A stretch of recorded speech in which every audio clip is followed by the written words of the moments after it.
जय हिंद, नमस्कार।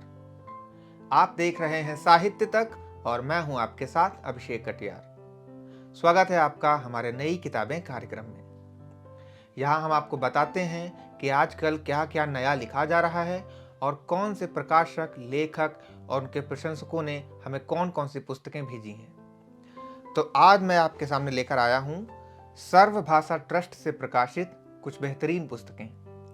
उनमें जो पहली पुस्तक है उसका नाम है वर्कलोड, वर्क कम लोड ज्यादा। इसे लिखा है उज्ज्वल कुमार सिंह ने। यह एक उपन्यास है और इसका मूल्य है 299 रुपए। उज्ज्वल कुमार सिंह कहते हैं कि यह कोई काल्पनिक कहानी नहीं है। आजकल जो ऑफिसेस में हो रहा है, जो उन्होंने देखा, महसूस किया, उसको एक उपन्यास की शक्ल देकर हमारे सामने परोस दिया है। अगर आप भी अपने ऑफिस से परेशान हैं और वर्क लोड आप पर भी पड़ रहा है, जो कि सब पर होता है, तो यह पुस्तक आपको बहुत ही रिलेटेबल लगेगी। 299 मूल्य है इस उपन्यास का, आपको जरूर खरीद कर पढ़ना चाहिए। अगली जो पुस्तक है उसका नाम है शब्द शब्द संकल्प। इसे लिखा है नरेश शांडिल्य ने और इसका मूल्य है 245 रुपए। इस पुस्तक में नरेश शांडिल्य के अलग अलग पत्र पत्रिकाओं में लिखे गए संपादकीय और लेख शामिल हैं जो विविध विषयों पर आधारित हैं। अगली पुस्तक एक बाल कविताओं का संग्रह है। इसमें 101 बाल कविताएं हैं। नाम है हम हैं सैनिक भारत के। इसको लिखा है डॉक्टर वेद मित्र शुक्ल ने और इसका मूल्य है 395 रुपए। इसकी एक कविता मैं आपको पढ़कर सुनाता हूं। इसका शीर्षक है 2 अक्टूबर। 2 अक्टूबर की सुबह बापू जी के नाम, सब बच्चों मिलजुल भजो जय जय सीताराम। झूठे को रावण कहें, सच्चे को श्री राम। झूठे को रावण कहें, सच्चे को श्री राम। राम नाम जपते रहो, बनते बिगड़े काम। मारपीट करना नहीं, मारपीट करना नहीं, हिंसा बड़ी खराब। काम करो मन से बहुत, सच होंगे हर ख्वाब। सत्य अहिंसा प्रेम में बापू जी के प्राण। सत्य अहिंसा प्रेम में बापू जी के प्राण। उनकी राहों पर चलें, भारत बने महान। इसमें अलग अलग स्वतंत्रता सेनानियों पर और देश के वीर जवानों के लिए बहुत ही अच्छी अच्छी देशभक्ति बाल कविताएं शामिल हैं। मूल्य है 395 रुपए। आप इसे जरूर खरीद कर पढ़ें और अपने बच्चों को भी दें। अगली जो पुस्तक है वह भी एक कविता संग्रह है। अखिलेंद्र मिश्र का यह कविता संग्रह है। नाम है अखिलामृतम। इसका मूल्य 156 रुपए है। इसमें प्रख्यात अभिनेता अखिलेंद्र मिश्र की कविताएं शामिल हैं। एक कविता अगर मैं इसमें से आपको पढ़कर सुनाऊं तो आप अंदाजा लगा सकते हैं कि किस तरह की इसमें कविताएं हैं। मनुष्य सृष्टि का अपूर्व उत्कृष्ट अप्रतिम कृति मनुष्य। 84 लाख योनियों में सर्वश्रेष्ठ योनि मनुष्य। विचारों का पिंड मनुष्य। प्रेम, शांति, सुख, प्रसन्नता, पवित्रता, ज्ञान, शक्ति का वास्तविक स्वरूप मनुष्य। लोभ, मोह, चोरी, हिंसा, स्वार्थ, कपट, कलह, पाखंड, क्रोध, ईर्ष्या, घृणा से लिप्त मनुष्य। प्रतिपल कर्म, कुकर्म, दुष्कर्म से संतृप्त मनुष्य। अपने वास्तविक स्वरूप से विक्षिप्त मनुष्य।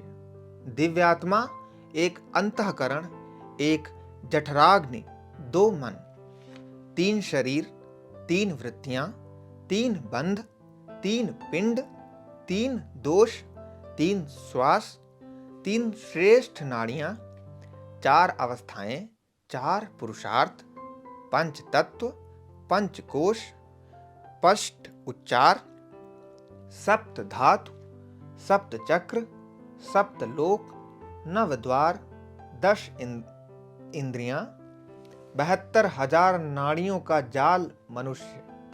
करोड़ों कोशिकाओं का समूह मनुष्य। हर क्षण मरती जन्मती कोशिकाएं, हर 11 माह में मिलता एक नया शरीर मनुष्य। मनुष्य शरीर है एक रथ, इंद्रियां इसके घोड़े, मन लगाम, बुद्धि सारथी, आत्मा करती सवारी। यात्रा होती आरंभ, चहुओर माया, माया से आकर्षित मनुष्य। काम, क्रोध, लोभ, मद, मत्सर से ग्रसित मनुष्य। आत्मा आधारित मनुष्य। हो गया मन शासित मनुष्य। चंचल मन भटकता जाता, जहां नहीं जाना वहां चला जाता। जो नहीं करना है वह कर जाता। बुद्धि करवाती मन से हर काम, नहीं रहता कर्म कुकर्म का भान। जीवन भर यह क्रम चलता, अनभिज्ञ अनजान। एक ऐसा समय आता, रथ रुक जाता, घोड़े थक जाते, नहीं चल पाते, बल क्षीण हो जाते। तब बहुत कुछ समझ में आता, पर मनुष्य कुछ नहीं समझ पाता। पश्चाताप और दुख में जीवन कट जाता, अंततः शरीर का अंत हो जाता। समाप्त होता इस जीवन का प्रारब्ध भोग। वही तय करता सुख दुख, लाभ हानि, जीवन मृत्यु। होने लगता कर्म कुकर्म का हिसाब, क्रिया मन संचित कर्म। आत्मा रथ छोड़ जा चुकी होती नए रथ की खोज में। नया जन्म, नया प्रारब्ध भोग, नया रथ, नए घोड़े, नए लगाम, नया सारथी। पुनः आरंभ होती नई जीवन यात्रा। जीवन चक्र यही है, जीवन एक उत्सव है, आनंद है। नर से नारायण बनने की यात्रा है, इसे समझो, मनुष्य होना दुर्लभ है। पूरे जीवन को इस एक कविता में अखिलेंद्र मिश्र ने समझा दिया। बेहतरीन कविताओं का यह संग्रह है, लंबी लंबी कविताएं हैं। अगर आप जीवन आध्यात्म से जुड़ी कविताएं पसंद करते हैं तो यह कविता संग्रह आपको ज़रूर खरीद कर पढ़ना चाहिए। मूल्य है 156 रुपये। अगली जो पुस्तक है उसका नाम है रामदरस मिश्र, समग्र समालोचन। ओम निश्चल द्वारा यह पुस्तक संपादित है। यह एक आलोचना विधा की पुस्तक है। मूल्य है 999 रुपये। अगली पुस्तक भी एक कविता संग्रह है, नाम है फूल तो खिलेंगे ही। इसकी रचनाकार हैं शशिकला त्रिपाठी और मूल्य है 295 रुपये। इसमें से एक कविता मैं आपको पढ़कर सुनाता हूं। मजदूर। मजदूर के बच्चे नहीं होते सचमुच बच्चे, उनकी उम्र भले हो 9-10 साल। वे ढोते हैं बोझ अपने वजन से ज्यादा, सीमेंट बालू या ईंट पत्थर। बेखौफ होकर वे दिखाते हैं अंगूठा बाल श्रम कानून को। इस पुस्तक का मूल्य 295 है। अगर आप अच्छी अच्छी कविताओं के शौकीन हैं तो इसे जरूर खरीद कर पढ़ें। इस क्रम की जो आखिरी पुस्तक है उसका नाम है अनश्वर, 14वें दलाई लामा की जीवनी। इसे लिखा है डॉक्टर अरविंद यादव ने और इसका मूल्य है 1495 रुपये। यह पुस्तक दलाई लामा के जीवन यात्रा को बहुत ही अच्छे ढंग से बताती है। अगर आप बौद्ध दर्शन और तिब्बत के बारे में या दलाई लामा के बारे में समझना चाहते हैं तो इस पुस्तक को ज़रूर खरीद कर पढ़ें। उम्मीद है ये जानकारी आपको अच्छी लगी होगी और इससे आपको आपकी पसंद की पुस्तक खरीदने में कुछ आसानी होगी। शनिवार और रविवार ठीक सुबह 10 बजे आप यहाँ पर नई नई पुस्तकों के बारे में जान सकते हैं। पुस्तकें खरीदते रहें, पुस्तकें भेंट करते रहें, पुस्तक संस्कृति को बढ़ावा देते रहें। अपनी राय से अवगत कराना ना भूलें। देखते रहें साहित्य तक। धन्यवाद।